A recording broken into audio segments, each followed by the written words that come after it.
तो इन लोग का, भाजपा वालों का जो काम है ना, सिर्फ और सिर्फ पोलराइजेशन करना, किसी ना किसी प्रकार से चुनाव जीतना है। इनका बस चुनाव से ही मतलब है, देश से कोई लेना देना नहीं है। रोज कहीं ना कहीं धमाके रोज बजते ही रहते हैं, आधे आते हैं कभी और आधी खबरें तो छुपा देते हैं। ये आपने इनके भाषण देखे 2014 से पहले के? उन भाषणों में और आज के भाषणों में क्या फर्क आता है?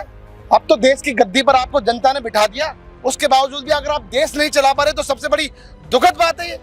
दिल्ली में भाजपा की सरकार, सो कॉल्ड रेखा गुप्ता जी, देश में मोदी जी की सरकार।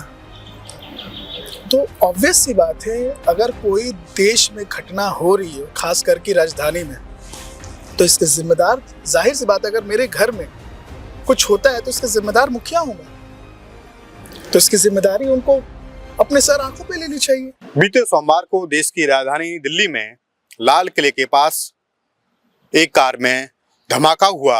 उस धमाके में अब तक 12 लोगों की दुखद मृत्यु हो चुकी है और 20 से ज़्यादा लोग घायल हैं। इस धमाके के बाद लगातार विपक्षी पार्टियां ये सवाल पूछ रही हैं कि आखिर प्रधानमंत्री मोदी का विपत्ति के समय में देश से बाहर जाना, यानी भूटान दौरे पर जाना, कितना जायज़ है।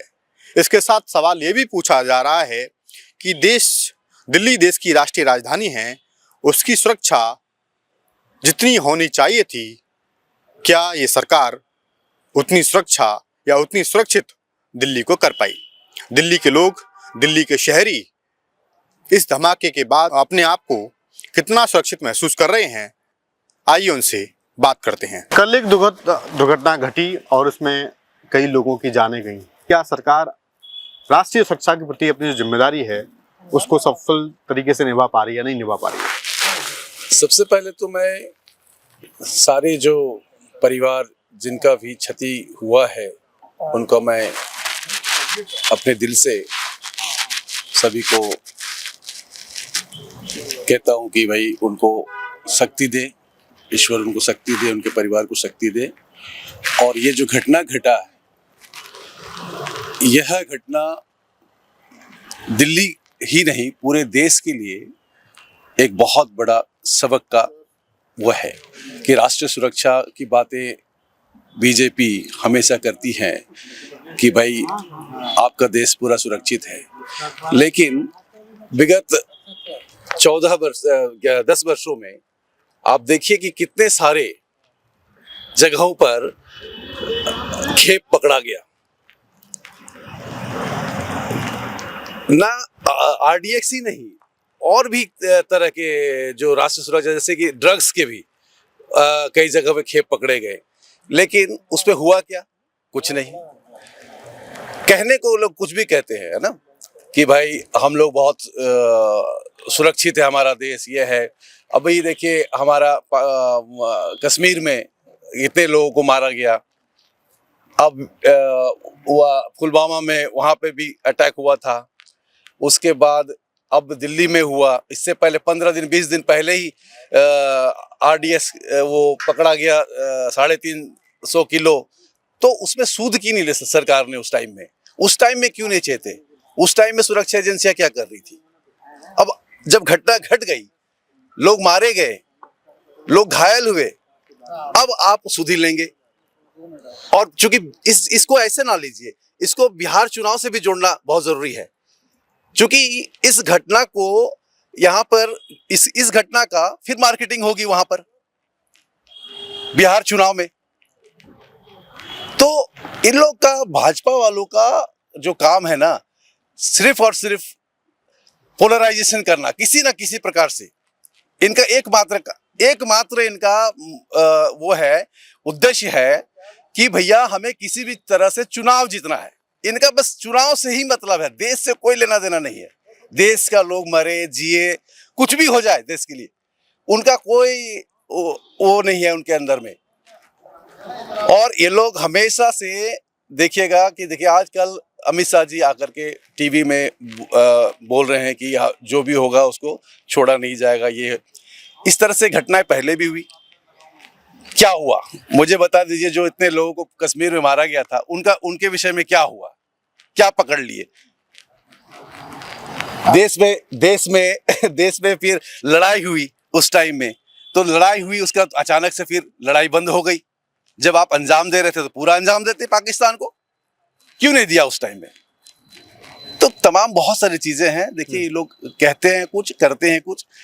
कुल मिलाकर किसका तार कहाँ से जोड़ देंगे, किस है मतलब विषय इन लोग को बनाने आता है। इन लोग कहानीकार है बहुत अच्छे, कुछ भी चीज कहीं से जोड़ देंगे। प्रधानमंत्री मोदी का इस समय विपदा के समय में विदेश जाना, भूटान जाना, वहाँ के नरेश के जन्मदिन पर कितना सही मानते हैं? मोदी जी पहले से यही काम करते हैं, शुरू से। पहले जब पुलवामा हुआ तो यहाँ से सीधा कहाँ गए थे, तो उनको कुछ लेना देना नहीं है। खाली ऊपर ऊपर से आंसू नकली बहाते हैं कि मेरी माँ को ये कर दिया, मेरी माँ को वो कर दिया, जबकि माँ की मार्केटिंग करते थे। कोई माँ की फोटो दिखाता है 90 साल की लाके वहाँ के आप ये करो, तो ये सब ढकोसलेबाजी है, कुछ नहीं है, सब नकली काम है। और हमारे देश में जब से ये सरकार आई है आज तक वो ये बताओ कि फौजी कितने मरे और हमारी ये उग्रवादी कितने मरे। उग्रवादियों से ज़्यादा हमारे फौजी मरे, इसके पहले कभी इतिहास में हुआ है? तो ये सब नकली काम होता है और कुछ भी नहीं है। कल की ये जो घटना हुई है, इसको आप सरकार के लिए कितना बड़ा फेलियर मानते हैं? पूरा फेलियर है ये, और ये हो सकता है इन्हीं लोगों ने कराया हो ये, क्योंकि बिहार में चुनाव है। ये चुनाव के पहले ये घटना कराते रहते हैं, जहाँ जहाँ भी चुनाव होता है। ये RDX पकड़े 15 दिन हो गए और उसको अब दिखा रहे हैं, पूरी मार्केटिंग कर रहे हैं, पूरा मीडिया सब वही दिखाता है। क्या वोटों का ध्रुवीकरण करने के? हाँ वही, हाँ सब वही है, सुबह से लेकर शाम तक वही होता है इनके, और कोई दूसरा काम देश में नहीं होता। एक डिपार्टमेंट ही है पूरा जो डिपार्टमेंट है वो उसका काम ही यही है कि सुबह से ये न्यूज वहाँ चलवानी है, वहाँ चलवानी है। और सब विपिन मिश्रा जी का वहाँ ऑफिस है, पूरा डिपार्टमेंट एक यही काम करता है कि किसको कितने पैसे दे के आने और किसको क्या करना है। आखिरकार हमारी खुफिया एजेंसियों को क्यों पता नहीं चलता ये सारी चीजें होती हैं? तो जब सरकारी करवा रही है तो एजेंसी क्या करेगी? एजेंसी भी उन्हीं की है, वही चोर है, वही कोतवाल है, वही सजा देने वाले, तो कहाँ से होगा ये सब कुछ? तो नकली एजेंसी तो क्या करेगी? एजेंसी तो वही कहेगी ना जो हम कहेंगे। जी जी, जो गृह मंत्री कहेंगे वही तो काम होगा, इसके अलावा क्या होगा? कुछ जी। आप आइए सर, इधर आइए। भाई लोग हैं। नहीं वो अच्छा, जी जी, हाँ ठीक है। तो आपसे अगला सवाल पूछ लेता हूँ कि इस सरकार के बारे में बार बार ही कहा जाता है कि सरकार राष्ट्रवाद की बात करती है, देशभक्ति की बात करती है, देश झुकना ना झुकने देने की बात करती है, लेकिन इस सरकार के राष्ट्रीय सुरक्षा सलाहकार वो बड़ी गंभीरता से कहते हैं, बड़े गर्व के साथ कहते हैं कि 2014 के बाद में देश में कोई आतंकवादी हमला नहीं हुआ। सर लिस्ट निकाल के देख लो ना कितने हुए हैं अभी तक। रोज कहीं ना कहीं धमाके रोज बजते ही रहते हैं, आधे आते हैं कभी और आधी खबरें तो छुपा देते हैं। ये हमारे ये पुलवामा जब ये हुआ, हमने सिंदूर वो जो किया था, हमारे कितने लोग मारे गए, कभी किसी चैनल ने दिखाया? कितने लोग बर्बाद हुए, कितने लोगों के घर टूटे, कितने लोग मारे गए। एक हमारे जो सीनियर प्रोफेसर थे उनको इन्होंने उग्रवादी दिखा दिया पूरे चैनल ने। एक वो न्यूज़ चैनल है, उसने सुबह से लेके रात तक वो दिखाया। वो अगले दिन उन्होंने कहा ये देखो यहाँ बच्चों को पढ़ाते थे। फिर उन्होंने माफी मांगी। उस टाइम में विपक्ष तो उस टाइम में साथ में था ना, राहुल जी तो पूरे सारा विपक्ष सपोर्ट किया था, देश के साथ खड़ा था उस टाइम में। आपको तो करना चाहिए था, आप तो आगे बढ़ के ट्रम्प ने क्या बोल दिया, अचानक से आपने बंद कर दिया। आप स्टैंड कहाँ कर रहे हैं? सबसे पहली बात है कि देश के साथ में आप खड़े भी हैं या नहीं? आज के डेट में सवाल तो ये है। कभी इनके ऑफिस में आज तक झंडा नहीं लगा था कभी देश का। ये तिरंगा कब से फैला रहे हैं? तिरंगा कभी फहराया था इन्होंने इनके ऑफिस में? बीजेपी के ऑफिस में कोई इतिहास में दिखा दे, RSS और बीजेपी के ऑफिस में कभी भी तिरंगा झंडा कभी नहीं लहराया गया। ना 15 अगस्त को, ना किसी 26 जनवरी को, ना किसी कार्यक्रम में। अब ये अपने आप को सबसे बड़ा देशभक्त समझते हैं। राष्ट्रवाद का तो चोला ओढ़ रखा है इन लोगों ने। राष्ट्रवाद के नाम पर ये लोग व्यापार कर रहे हैं। राष्ट्रवाद का नाम मतलब सीधे अदानी और अंबानी है इनके लिए।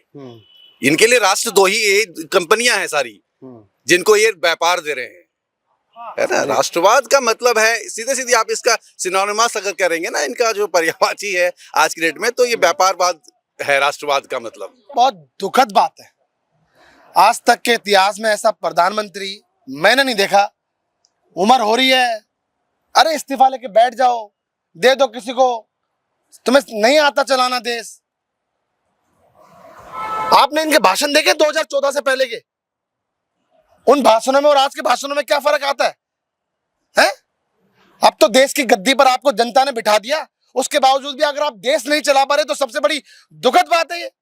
और कल की जो घटना है वो बहुत शर्मनाक है, शर्मसार करती है कि देश का प्रधानमंत्री हिंदू हिंदू हिंदू, जो देश में नफरत बो दिया उसने, आदमी ने हिंदू मुस्लिम का, धर्म का नफरत बो दिया है। कैसे बाहर से विदेशी घुसपैठिए आ रहे हैं, आतंकवादी आ रहे हैं, और आतंकवादी आने के बाद ये घटनाएं हो रही हैं। ऐसी पुलवामा हो जाता था, हुआ था, ऐसी पहलगाम हुआ है, और ऐसी अब हुआ है। और चुनाव के समय हो रही हैं चीजें। पुलवामा में चुनाव के समय हुआ, पहलगाम में चुनाव के समय हुआ, और अब जब बिहार के चुनाव के समय ये हुआ और दिल्ली में उपचुनाव उसमें ही हुआ। ये कुछ भी कर दो, बीजेपी शासित राज्य है आज के समय दिल्ली भी, देश का भारत का कैपिटल है, और उसमें भी अगर ऐसी घटनाएं हो रही हैं तो चुल्लू भर पानी में ऐसे प्रधानमंत्री को डूब जाना चाहिए, ऐसे गृह मंत्री को भी डूब जाना चाहिए, और अजीत डोभाल जी स्पेशली बोलना चाहिए, उनको भी डूब जाना चाहिए अगर देश में आपके होने के बावजूद भी ऐसा हो रहा है। बताइए कहां चूक हुई? सारे काम आप चुनावी रणनीति करते हो आप लोग। ऐसे हम कितनी बातें बोलेंगे आपको। एक छोटी सी मैं वीडियो आपको दिखा देता हूं, जिससे अगर आपकी वीडियो देश के प्रधानमंत्री नरेंद्र मोदी जी तक भी पहुंच जाए तो बढ़िया रहेगा। प्रधानमंत्री जी आप मुझे बताइए, सीमाएं आपके हाथ में है, कोस्टल सिक्योरिटी आपके हाथ में है, बीएसएफ सेना सब आपके हाथ में है, नेवी आपके हाथ में है, तो विदेश से घुसपैठिए कैसे घुस जाते हैं, आतंकवादी विदेशों से यहाँ कैसे घुस जाते हैं?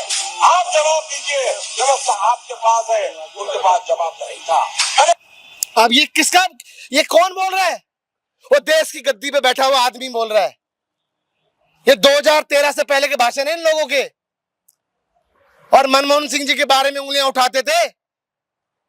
सब चीजें देश में खत्म कर दी, भुखमरी में पहुंच गए, नंबर 1 पे पहुंच चुके हैं अभी ये लोग, बेरोजगारी में नंबर 1 पे पहुंच चुके हैं लोग, हर चीज में नंबर 1 चाहते थे, पहुंच गए। अरे भाई, देश को चलाने के लिए बहुत बड़ा रोल अदा करना पड़ता है। एसी के बंद कमरों में बैठने से देश नहीं चलता, जमीन पे आना पड़ता है, जनता से मिलना पड़ता है, जनता की सुननी पड़ती है। कहां परेशानी क्या है? आप बैठे बैठे भाषण दे लेते हो, कट्टों की भाषण दे रहे हो। अभी 3 दिन पहले भाषण दिया था ना कट्टों का, भोटका बम। जब इनके अध्यक्ष जेपी नड्डा जी भी बोल देते हैं, सोचिए कि 300 लोग आ रहे हैं घुसपैठिया, कैसे इन लोगों को पता कैसे चल जाता है? और अगर पता चले तो रोक कैसे नहीं लगती? बहुत दुखद बात है भाई साहब। मैं आपको बता दूं, ये देश देख रहा है, इन्हें भगा भगा के मारेगा। मैं आज बता रहा हूं, ये जनता, देश की जनता इन लोगों को भगा भगा के मारेगी। आज बता रहा हूं मैं, ये अपना मुंह नहीं छुपा पाएंगे, कहीं भाग नहीं पाएंगे। और सबसे बड़ा रोल इस मीडिया का है कि सवाल किससे करना चाहिए, और चाटुकारिता, जूते चाटने वाली ये मीडिया सवाल किससे करती है। जी, इसलिए बहुत दुख की बात है। मैं आपके चैनल के माध्यम से कह रहा हूं कि जो 10 लोग ये जो शहीद हुए हैं, और जो कितने 20 से ज्यादा लोग जो घायल हुए, कौन है इनका जिम्मेदार? क्या, कहां है सिक्योरिटी, कहां है इंटेलिजेंस? कहां बेड़ियां लग चुकी है इनके, मेहंदियां लग चुकी है, कहां काम नहीं हो रहे? बताइए आप दिल्ली के शहरी हैं, और एक शहरी होने के नाते आप दिल्ली में कितना सुरक्षित महसूस करते हैं? बिल्कुल कोई सुरक्षित नहीं है। मैं बाहर जाते अगर कोई गोली मार दे, क्योंकि गोली मारने वाली बात तो देश के प्रधानमंत्री बोल रहे हैं, कट्टे, ये कट्टे वाली बात आपको लगता है देश के प्रधानमंत्री को शोभा देता है? एक प्रधानमंत्री कहते हैं जो पहले पूर्व प्रधानमंत्री थे हमारे, उन्होंने कहा अगर देश की सेवा करते मेरी जान में चले जाए तो देश के समर्पित है। और ये आदमी कहता है कि कट्टो, सोचिए कितना सिमिलर बातें हैं। एक देश के लिए सोचता है और एक ये आप खुद के लिए सोचते हैं, चुनाव के लिए सोचते हैं बस। बहुत दुखद बात है। मैं सिर्फ आपके चैनल के माध्यम से कहना चाहता हूं, बहुत दुखद बात है। देश की गद्दी पे बैठे हुए ये प्रधानमंत्री नहीं, अपने आप को राजा समझते हैं। और राजा जब रहेगा तो उसे कुछ दिखाई नहीं देगा, उसे अंधा उसको जनता मरती हुई नजर आ रही है, कोई फर्क नहीं पड़ता। उसको सिर्फ अपनी रोजी रोटी प्यारी है भाई। वो अपनी रोजी रोटी में लगे हुए हैं और अडानी और अंबानी को कैसे अमीर बनाना है, कैसे वहां से कहां पहुंचाना है। जबकि अडानी के खिलाफ विदेशों में क्या चल रहा है उनसे कोई लेना देना नहीं है। देश की राजधानी दिल्ली में ये घटना होना बहुत ही दुर्भाग्यपूर्ण है, क्योंकि आज इनका मुद्दा ये है कि बाहर से लोग आ जाते हैं। आपकी इंटेलिजेंसी, आपकी सुरक्षा की मंत्रालय ये कहाँ है? आपकी डबल इंजन की सरकार है दिल्ली में, भाजपा की सरकार, सो कॉल्ड रेखा गुप्ता जी, देश में मोदी जी की सरकार। तो ऑब्वियस सी बात है, अगर कोई देश में घटना हो रही है, खास करके राजधानी में, तो इसके जिम्मेदार, जाहिर सी बात है, अगर मेरे घर में कुछ होता है तो इसके जिम्मेदार मुखिया हूं मैं, तो इसकी जिम्मेदारी उनको अपने सर आंखों पे लेनी चाहिए। और ये कोई राजनीतिक विषय नहीं है, मैं इसको राजनीतिक विषय नहीं मानता हूँ, ये देश की बात है। और हमारे नेता श्री राहुल गांधी जी ने ये भी टिप्पणियां की है, ये भी एक स्टेटमेंट दिया है कि पहले देश, कांग्रेस की विचारधारा को अगर ये समझना चाहे ना, तो इनका विचारधारा है डिक्टेटरशिप का। कांग्रेस का रियलिटी में विचारधारा है देश का, देश की आवाम का, देश की जो रीढ़ की हड्डी है युवाओं के लिए, देश की जो गरीब जनता है उनके हक और हुकूक के लिए, देश की जो अनुसूचित जाति है उनके लिए। तो ये बहुत ही गंभीर, समझिए बहुत ही गंभीर एक सूचना मिली जब, तो दिल दहला देने वाली सूचना है ये। अगर आप इमोशन से जोड़े तो ये घटना ना सरासर राज्य सरकार और भारत सरकार के अंतर्गत ही आता है कि ये घटना होना कैसे हो गया। और वो भी देखो, आज बिहार में इलेक्शन है और ये सारी घटना इलेक्शन के विदिन डेज में ही होते हैं। आप पुलवामा देख लो, आप पहलगाम देख लो, आप ये अभी दिल्ली ब्लास्ट देख लो। कहाँ से ये लोग आ रहे हैं? कौन है ये लोग? और ये आ कहाँ से रहे हैं? आपकी इंटेलिजेंस से आप ये बोला करते हैं कि मतलब मैं देश नहीं झुकने दूंगा, ये खतरे में है, फलाना है, ढिमकाना है। आपके गृह मंत्री अमित शाह ये बोला करते थे ये जुमलेबाजी है।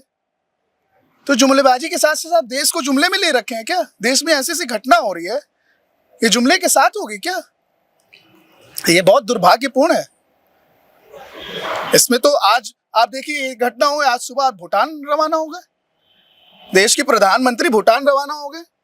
आपको जिसका जो गया, जिसके लोग मरे हैं उनसे जाके 1 to 1 मिलना चाहिए, उनके परिवार से मिलना चाहिए। अब आप ये थोप देंगे कि हमारे गृह मंत्री तो मिल ही रहे हैं, तो आप भूटान क्या करने गए हैं भाई? कौन सी वहां राजनीति हो रही है आपकी?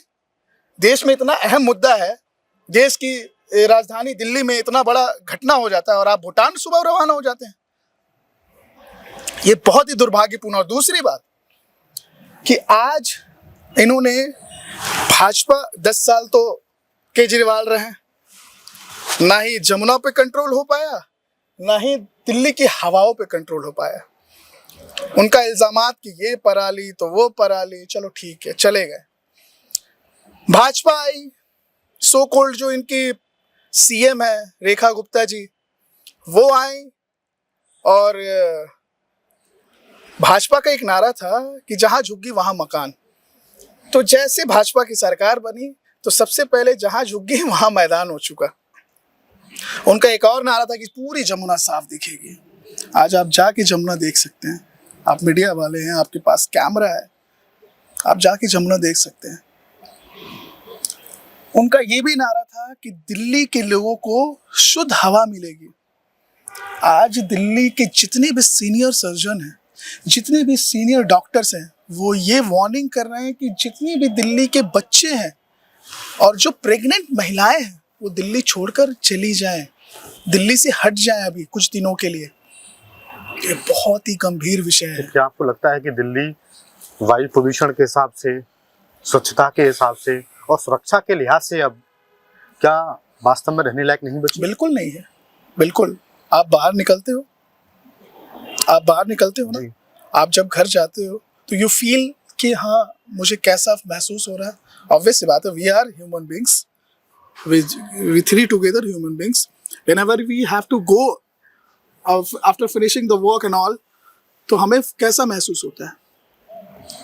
हम 30-35 साल के लोग हैं, वीकनेस महसूस होता है, सांस लेने में दिक्कतें आती हैं, सर भारी सा हो जाता है, आंखों में जलन होता है। तो आप सोच सकते हो, और ये हर एक व्यक्ति के साथ, ये दिल्ली के हर एक व्यक्ति के साथ ये फीलिंग्स है। आप आज का एक्वाई लेवल आपको पता है कितना है? 500 क्रॉस। आप सोच सकते हो क्या हो रहा है ये दिल्ली में।